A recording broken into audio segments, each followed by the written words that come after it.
Magandang gabi sa inyong lahat. Ako po si Eleanor Mendoza, nagbabalik sa ating bagong paglalakbay.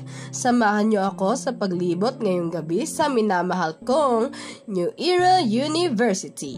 Nasilayan natin na kahit gabi na ay napakalinis at napakaganda pa rin ng aming paaralan.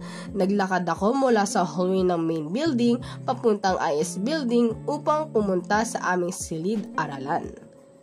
Ayan na, at nandito na tayo sa loob ng IS building. Makikita natin na napakaaliwalas at matiwasay dito.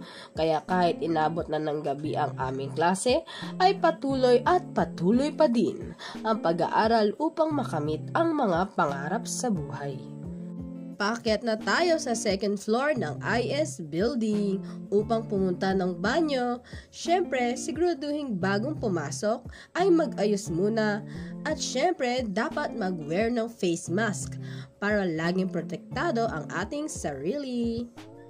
Kitang-kita nyo naman na safe talaga dito sa New Era University, na kahit gabi na ay napakadisiplinado at responsable ng mga estudyante, at higit sa lahat ay malawak ang mga hallway para makapag-aral ng mabuti. At ito na nga, tapos na po ang aming klase, kaya pinatay ko muna ang ilaw. Pagkasara ko ng pintuan, ay lumakad na ako sa may hallway ng IS building. At saka, binuksan ng aking bag upang syempre uminom ng tubig para refreshing, diba? Tapos ay patungo na po ako sa may kabilang hallway upang makapagmuni-muni muna o umupo doon. Syempre, ang layo ng nilakad natin, diba? Tapos galing pa tayo sa may klase. Kailangan din natin ulit mag-generate ng energy. Let's go! Ayan na, diba?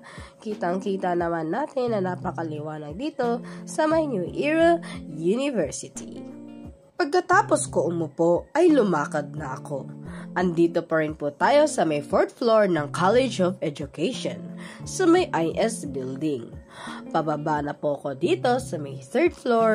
Syempre, tingin-tingin tayo sa paligid dahil napakaganda nga talaga ng New Era University. Higit sa lahat, kailangan natin matapos agad ang mga takdang gawain o mga activities para may time management, organisado at maayos ang lahat. Ika nga nila, aral-aral muna at pag may tiyaga, may nilaga.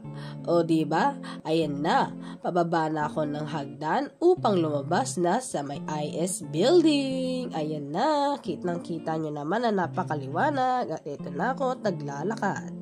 Pagkalabas ko ng IS building, ay tumungo na din ako kay best friend na si Sofia na nag-aaral ng mabuti. Syempre, gusto niya sa may shelter mag-aral para nalalanghap niya ang mabangong simoy ng hangin at nakikita niya ang kagandahan ng New Era University.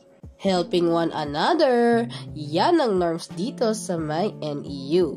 Kaya naman, lahat ay nakakapag-aral ng mabuti at syempre nakaka-enjoy dito sa amin. After mag-aral, ay lumakad na kami ni best friend Sofia.